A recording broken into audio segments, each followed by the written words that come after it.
드리고 말씀 듣도록 하겠습니다.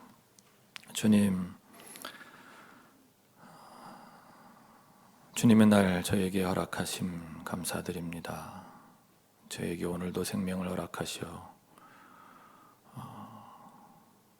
이렇게 함께 할 수 있도록 인도하심, 주님의 크신 은혜임을, 선물임을 깨달을 수 있는 귀한 시간 되도록 도와주시옵소서. 주님을 예배하기 원합니다.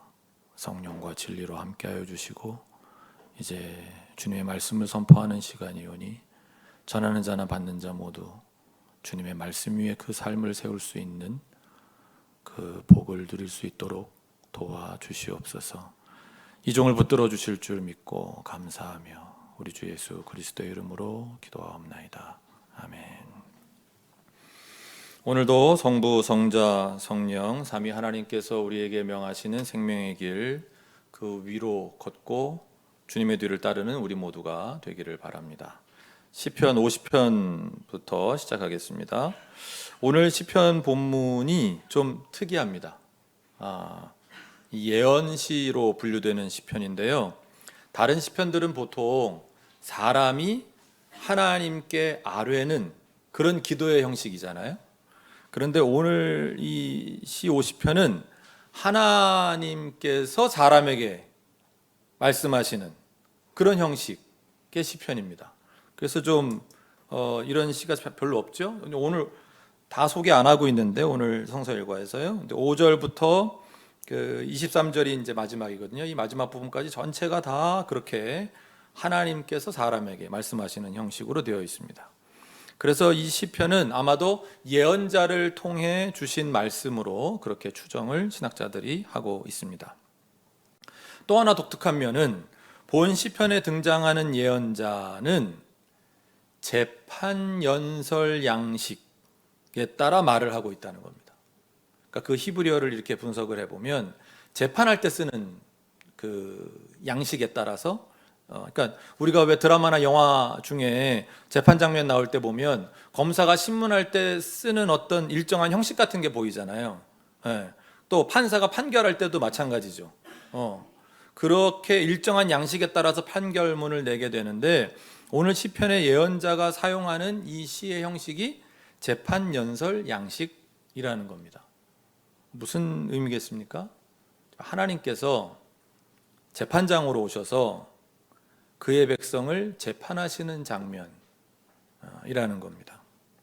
1절 전능하신 분 주 하나님께서 말씀하시어, 이 전능하신 분 주 하나님 엘로힘 야훼 이렇게 되어 있습니다.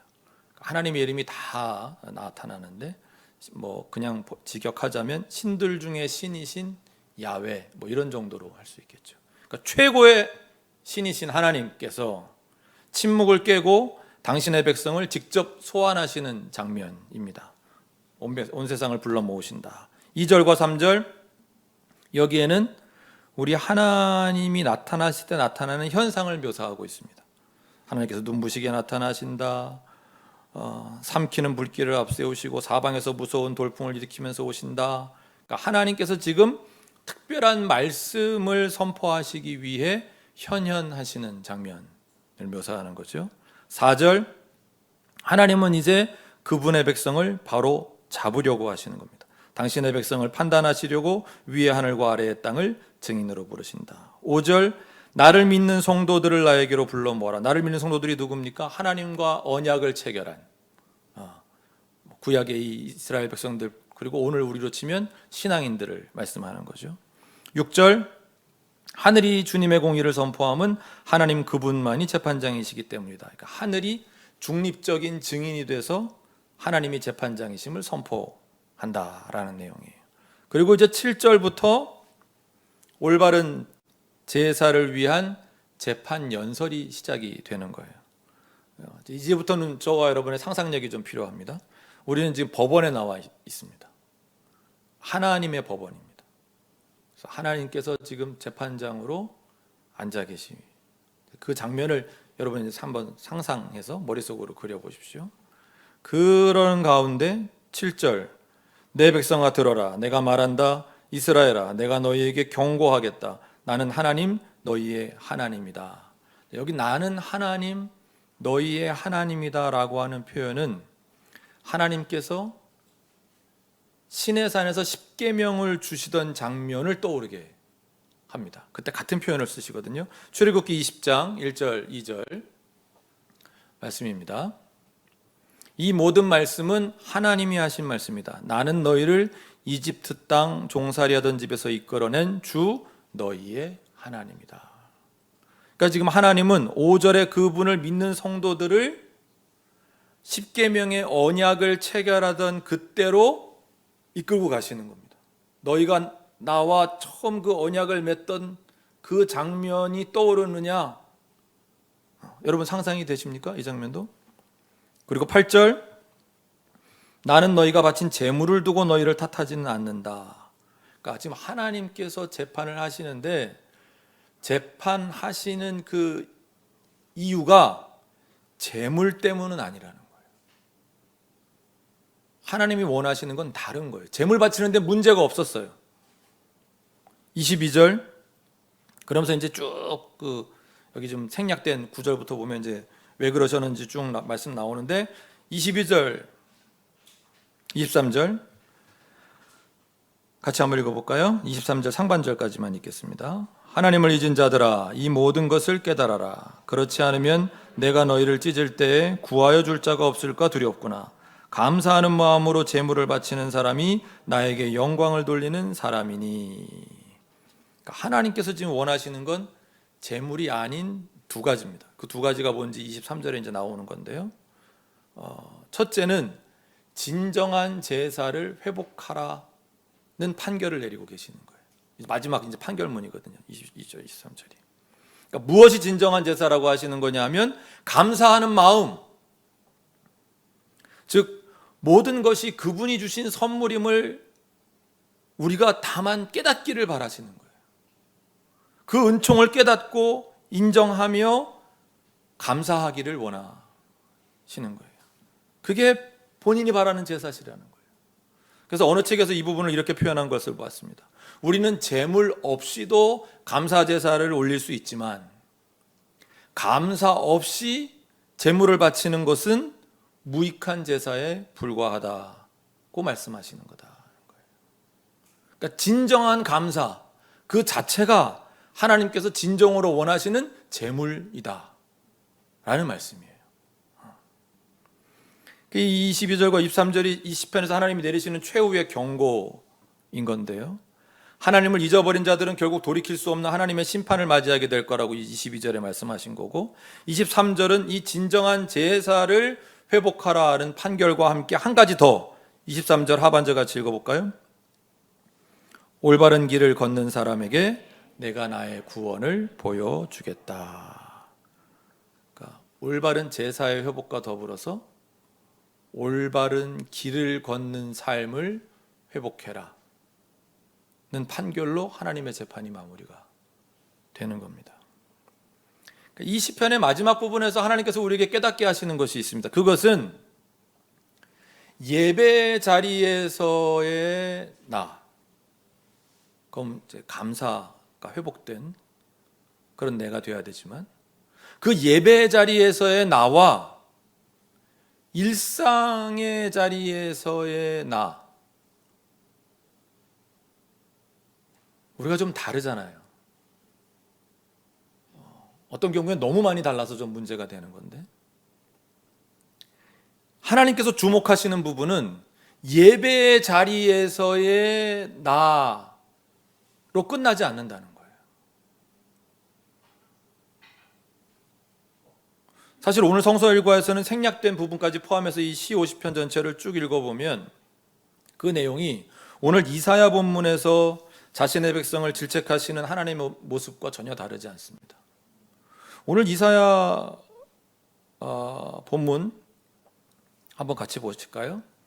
본문을 좀 다시 읽는 게 꺼려질 정도로 주님께서는 주님의 백성들을 질책하시는데 11절부터 15절까지입니다. 같이 읽어보겠습니다. 주님께서 말씀하신다.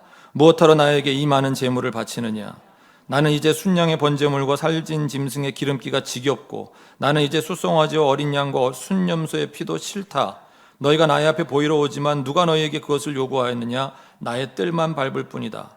다시는 헛된 재물을 가져오지 말아라. 다 쓸모없는 것들이다. 분향하는 것도 나에게는 역겹고 초하루와 안식일과 대회로 모이는 것도 참을 수 없으며 거룩한 지표를 열어놓고 못된 짓도 함께하는 것을 내가 더 이상 견딜 수 없다. 나는 정말로 너희의 초하루 행사와 정한 절기들이 싫다. 그것들은 오히려 나에게 짐이 될 뿐이다. 그것들을 짊어지기에는 내가 너무 지쳤다. 너희가 팔을 벌리고 기도한다 하더라도 나는 거들떠보지도 않겠다. 너희가 아무리 기도를 한다 하여도 나는 듣지 않겠다. 너희의 손에는 피가 가득하다.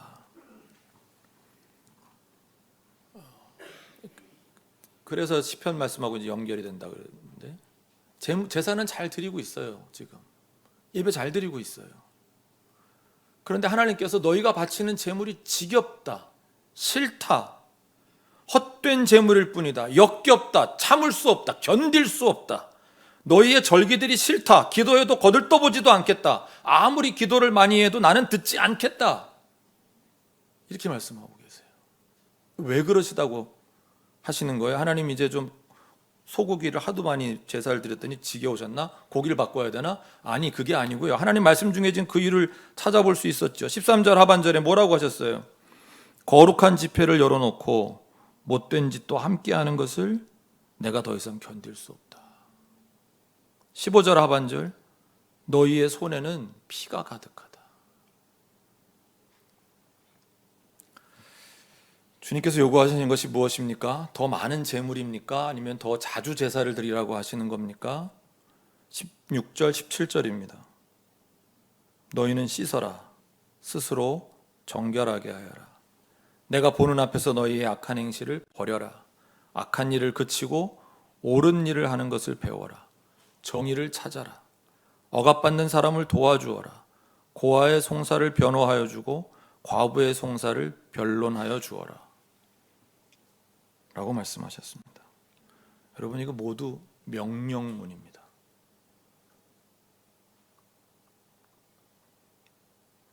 제사 자리, 예배 자리에 우리의 모습이 잘못돼서 질책하시는 게 아니에요. 내가 너무 제물을 적게 드려서 화가 나셨나? 아니에요. 내 일상의 모습에, 예배의 자리가 아닌 내 평소의 모습, 왜 화가 나신 거예요?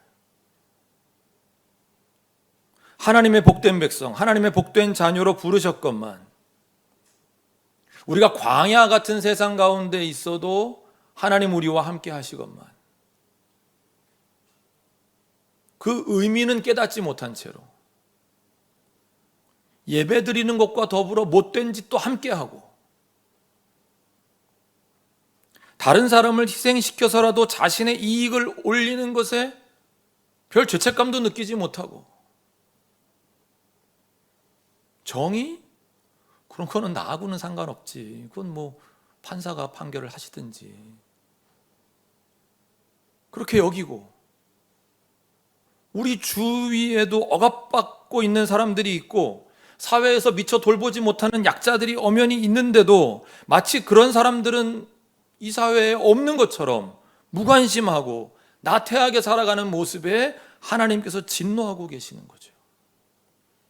그리고 그들을 도우라고 명령하십니다. 그들을 변호하라고 명령하십니다. 변호가 뭐예요? 우영우에서 잘 알려주던데요. 그 편에 서는 거라고.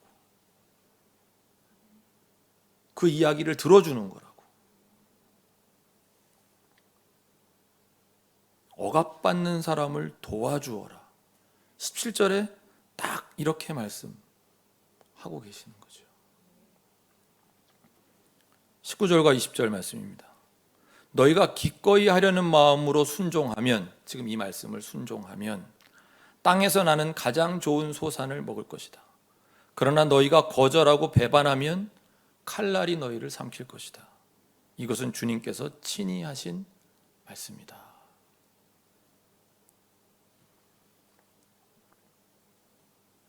오늘 구약의 시편과 이사야 이 성서일과 말씀들의 핵심은 같습니다.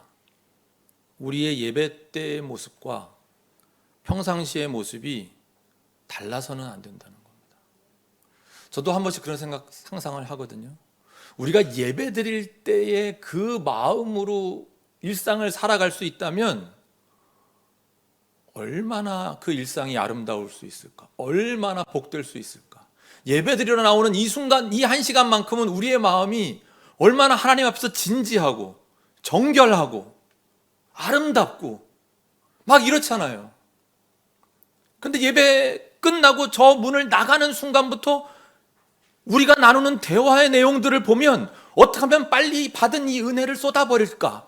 견디지 못하겠다. 담고 있기에는 너무 일주일이 너무 힘들 것 같아. 빨리 버려버리자. 잊어버리자. 막 이렇게 작정하신 분들처럼, 심지어 저를 보면서도 설교 때 받은 은혜 얘기는 하나도 안 하고 다른 얘기만 막 하고, 저도 거기에 그냥 호응하고, 왜? 또 너무 또 내가 막 설교로 몰아가나 이런 마음이 드니까 나도 전하고 부담스러운데 그래 같이 잊어버리자 뭐.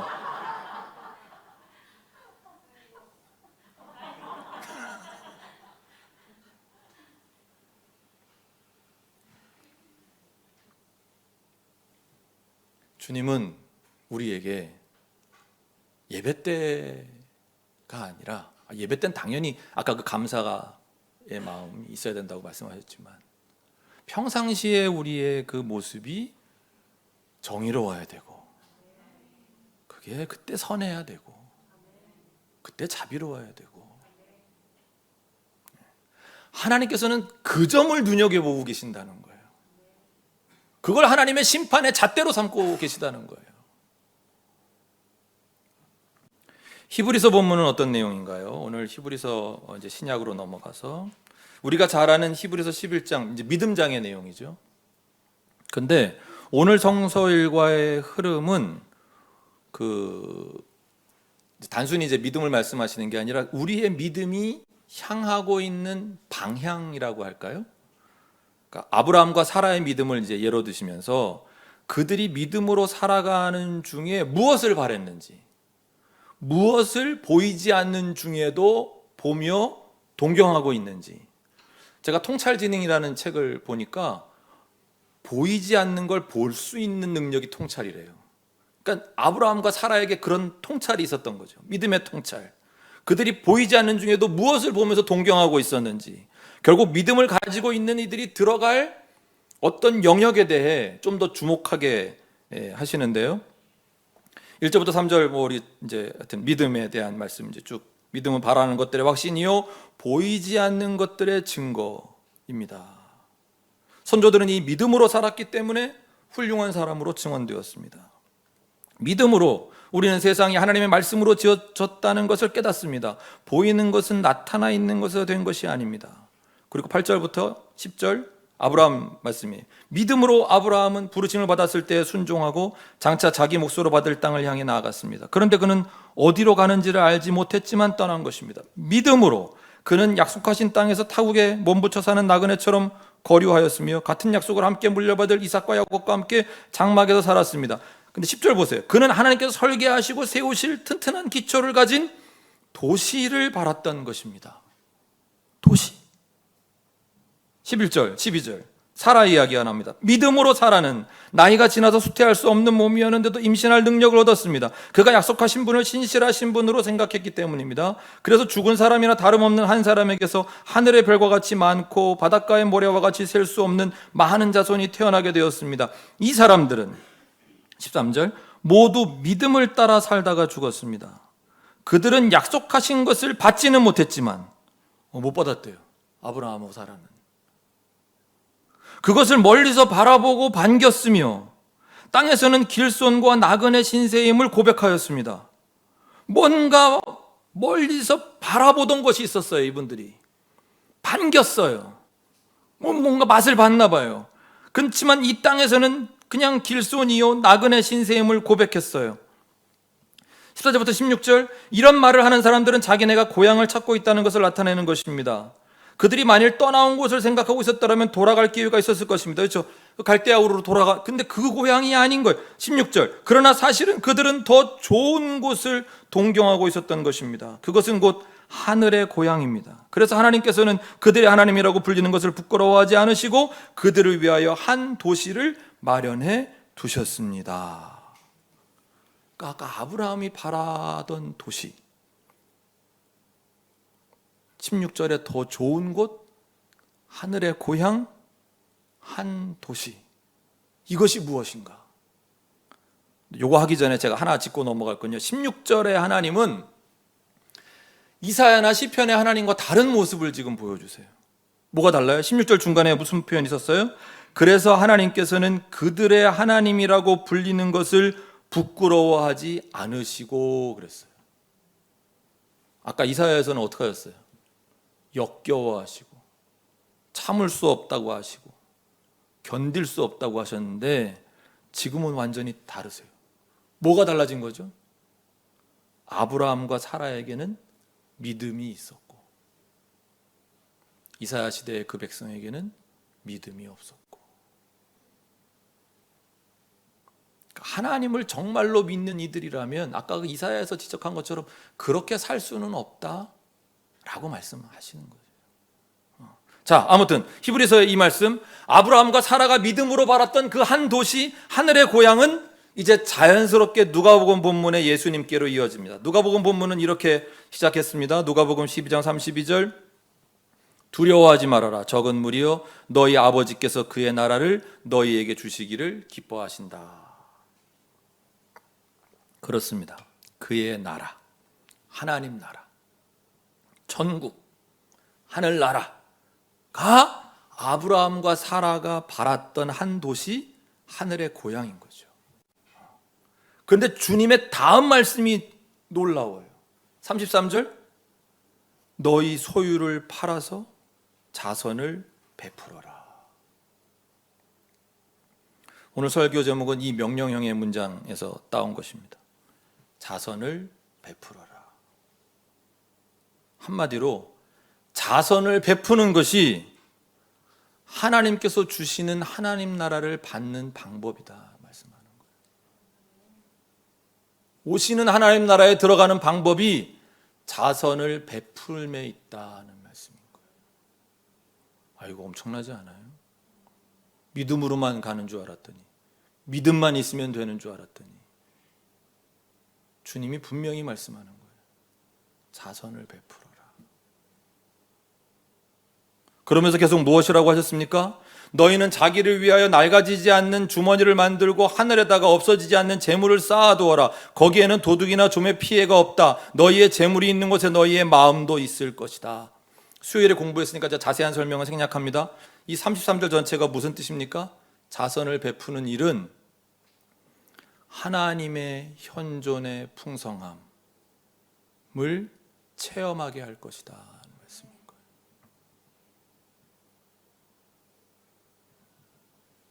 하나님 나라는 지금도 오세요. 그래서 하나님의 현존의 풍성함을 지금도 너희가 맛을 볼 것이고, 종국에 완성될 하나님 나라에서 지금과는 비교도 되지 않을 만큼 확실하고 충만한 하나님의 현존의 풍성함을 맡게 될 것이다 말씀하는 거예요. 그 방법이 뭐라고 하신 거예요? 예수님께서 자선을 베푸는 것에 있다.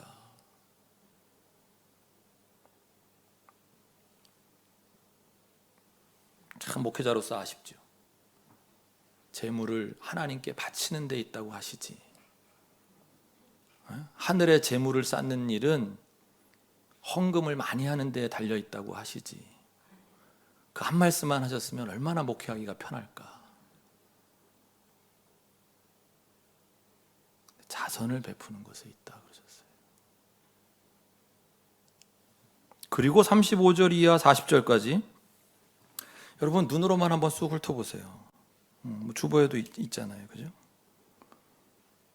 허리에 띠를 띠고 등불을 켜놓고 있어라, 이 말씀이에요. 그래서 깨어 있어야 된다, 준비하고 있어야 된다, 이제 이 말씀인데 굉장히 영적인 가르침인 줄로만 우리가 그동안 알고 읽었던 본문이에요.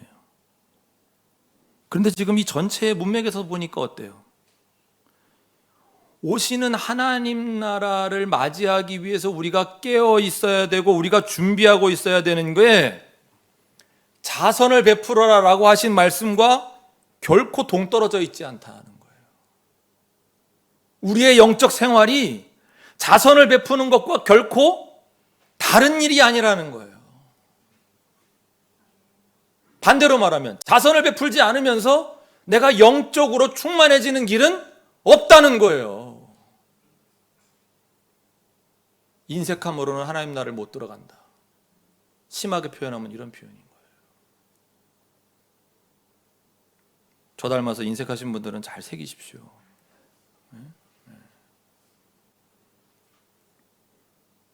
제가 다시 여러분께 묻겠습니다. 자선을 베푸는 것이 하나님의 현존의 풍성함을 맛보게 하리라는 뜻입니까? 예, 그렇습니다. 자선을 베푸는 것이 오시는 하나님의 나라에, 오시는 하늘의 고향에 들어가는 방법이라는 것입니까? 예, 그렇다고 예수님께서 가르치십니다. 여러분 혹시 사도행전의 이 장면 기억하시나요? 사도행전 10장입니다. 1절부터 4절. 가이사라에 고넬료라는 사람이 있었는데 그는 이탈리아 부대라는 로마 군대의 백부장이었다. 그는 경건한 사람으로 온 가족과 더불어 하나님을 두려워하며 유대 백성에게 자선을 많이 베풀며 늘 하나님께 기도하는 사람이었다. 어느 날 오후 3시쯤에 그는 환상 가운데에서 하나님의 천사를 똑똑히 보았다. 그가 보니 천사가 자기에게로 들어와서 고넬료야 하고 말을 하는 것이었다. 고넬료가 천사를 주시하여 보고 두려워서 물었다. 천사님 무슨 일입니까? 천사가 대답하였다. 네 기도와 자선 행위가 하나님 앞에 상달되어서 하나님께서 기억하고 계신다. 고넬료가 누구라고요? 지금 유대를 압제하는 로마의 백부장이에요. 유대인들이 사람 취급 안 하던 이방인이에요. 그런 사람이라 할지라도 그 사람의 하나님에 대한 경외심, 그 기도와 더불어서 무엇이 하나님 앞에 상달돼서 하나님께서 그를 기억하고 계시다고 했습니까? 자선 행위가. 그래서 로마서 10장의 주인공은 고넬료예요. 사도행전 10장 나머지 쭉 읽어보시면 고넬료 때문에 이방 선교가 활발해지는,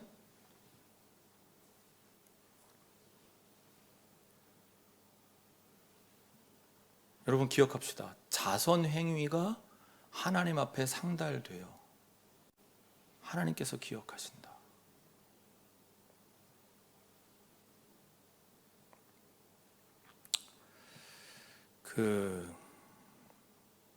우리가 예전에는 한국교회에서 영혼 구원만 하면 되는 걸로 배웠습니다. 영혼만 구원하면 된다 이렇게 배웠어요. 그거 반대하는 분들은 사회 구원 이렇게 얘기하고 이러는데, 그래서 어떤 방법을 사용해서든지 간에 일단 교회만 데려다 놓자. 그 영혼만 구원받게 하자. 영혼이라도 구원받게 하자. 그 다음에는 하나님께서 알아서 하시리라. 죽어서 천국 가는 문제만 일단 해결하게 하자. 이게 우리 한국교회의 모토였어요. 우리 한국교회 성장의 동력이었어요. 그런데 이렇게 영혼 구원만 강조하다 보니까 오늘날 교회 안에서 생기는 문제점이 뭔가요? 오늘 지금 시편 본문에서 그리고 이사야 본문에서 하나님께서 지적하시는 문제들이 오늘 우리 한국교회에서도 많이 일어나고 있지 않나요? 일상의 삶과 분리된 종교인의 모습. 영혼은 천국에 있는지 모르겠는데 그 삶의 모습을 보면 세상을 지옥으로 만드는데 일조하고 있는 신앙인들의 모습, 그 이중적인 삶의 모습 말입니다. 우리는 이미 배웠죠. 성령을 통해 오시는 예수님을 만난 사람들이라면, 성령님이 우리 가운데 함께 하시는 그 그리스도인이라면, 모든 그리스도인 가운데는 성령님이 함께 하신다고 했는데, 그러면 누구나 우리가 무엇을 맺어야 돼요? 성령의 9열매를 맺어야 돼요. 그런데 영혼만 구원받으면 돼 라고 하는 가르침에 익숙해진 우리들에게는 성령의 열매 맺는 어려움을 피하고 싶은 마음이 들어요. 왜? 내 인격을 성숙시키는 게 세상에서 제일 어려운 일이야. 해보니까. 에? 차라리 나가서 돈을 벌어오는 게 쉽지. 에? 아니, 영원히 가는 천국만 가면 됐지. 굳이 뭐 십자가를 지신 예수님을 따르고 무슨 인격을 성숙시키고 그렇게 하고 싶지 않은 우리의 이기적인 마음, 그 어려움을 피하고 싶은 마음이 영혼만 구원하면 된다라고 하는 이 가르침 속으로 숨어들어 가는 부작용이 있다라는 거죠. 근데 예수님도, 사도 바울도, 성경의 그 어떤 성경의 저자들도 그렇게 영과 육을 분리해서 말씀하시지 않았다고 우리가 계속 배우고 있잖아요. 영어로 번역되어 있는 푸시케라는 단어가 애초부터 인격 또는 인성 또는 참 자기 이런 의미로 사용되었다고 우리가 배웠잖아요. 그러니까 푸시케를 그냥 영혼이라고 번역하면 안 되는 거였는데, 그러니까 처음부터 성경의 저자들은 영과 육을 분리하는 그런 사고 체계 자체가 아예 없었는데, 이게 한 서기 200년 이후에 플라톤 철학이 들어오고 중세 신학을 거치고 이러면서 이 영과 육을 완전히 분리하고 신앙생활을 해도 되는 것처럼 우리가 지금 잘못 배운 거죠. 오해하고 있는 거죠. 우리가 실제로 경험하는 것도 어떻습니까? 영혼 구원만 이야기하면 실제 우리 삶이 변하지 않는 걸 우리가 다 경험하잖아요. 아니, 내가 나 오늘 죽어도 이제 천국 갈 건데 내 영혼이? 그 생각만 하고 내 삶의 실제 삶이 어떻게 달라져야 되는지는 관심이 없어요. 그것만 해결됐으면 됐어 이제. 에? 교회도 더 이상 나올 필요가 없을 것 같기도 하고, 뭐 매주 예배를 드려야 되나? 이미 나는 구원 받았는데 내 영혼은 천국 갈 건데, 뭐 이런 생각도 들었다가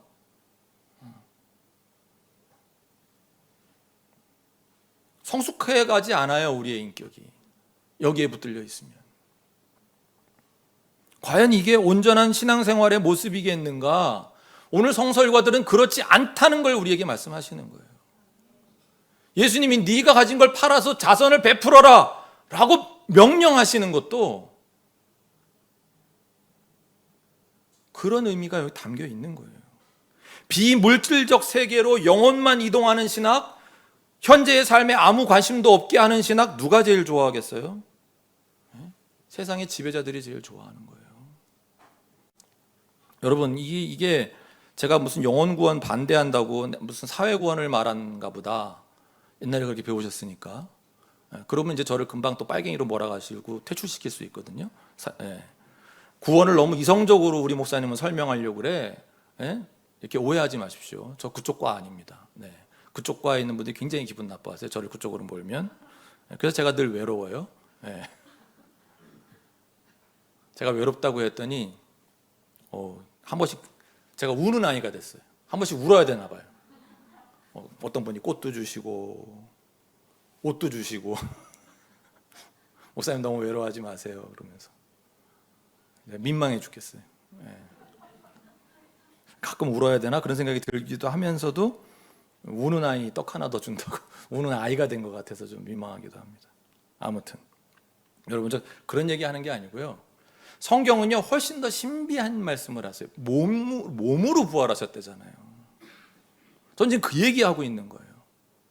예수님이 이건 영의 부활보다 사실 더 믿기 어려워요. 영으로 부활하셨다고 믿는 게 편하지 몸이 부활하셨다 그러잖아요. 저는 그걸 얘기하고 있는 거예요.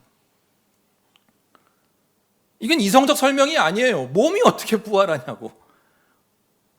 근데 몸으로 부활하셨다고 하고, 물론 지금의 이런 우리의 몸하고 좀 다른 몸이지만, 우리가 나중에 미래에 입을 그런 미래의 육체지만, 그 의미를 씹어보니까 뭐예요? 하나님은 영의 부활, 영혼만 구원시켜가지고 어디 다른 세계로 데려가실 그런 계획이 없다는 거죠. 그런 계획이 없으시다는 거예요.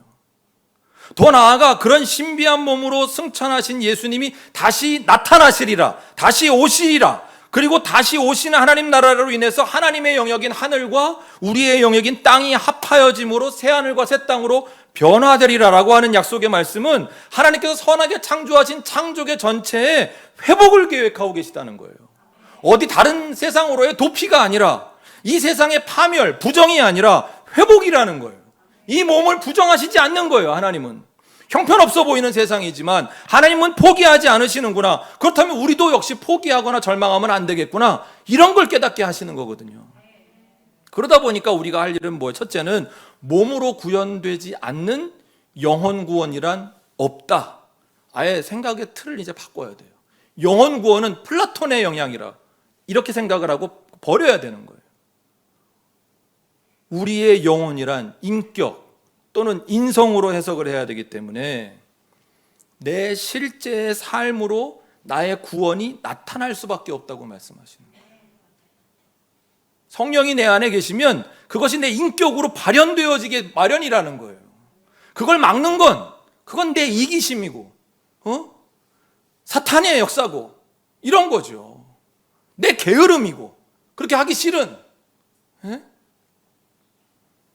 아무리 그 영혼이 신령해 보인다 하더라도 뭐 아무리 신령한 소리를 하시고 뭘 짤랄랄랄라 하신다 그래도 그 삶이 그 몸이 죄 안에서 허덕이고 있다면 그거는 결코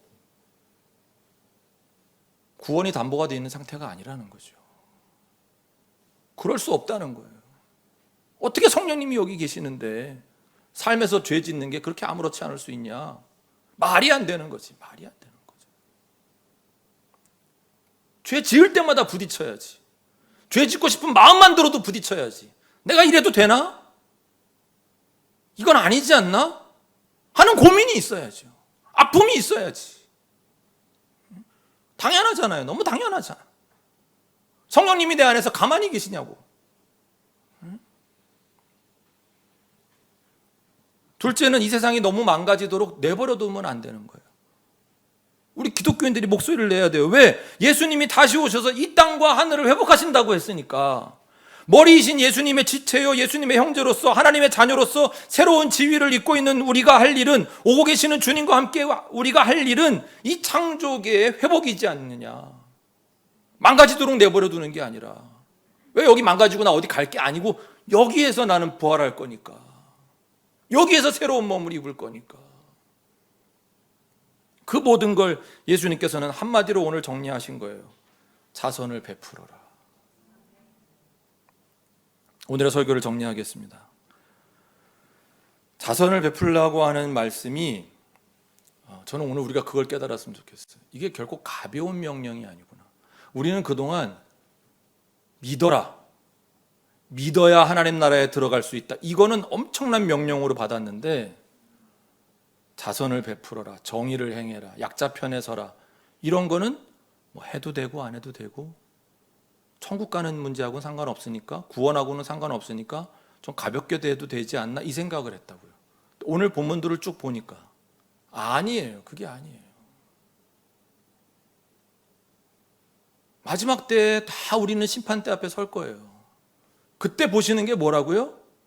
믿음과 더불어서 우리의 일상의 삶을 우리가 어떻게 살았는지, 그걸 하나님께서 보시겠다는 거예요.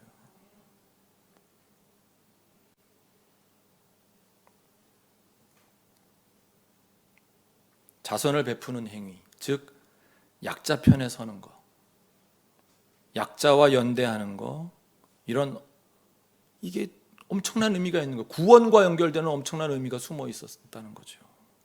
우리가 구원받는 길과 결코 동떨어져 있지 않습니다.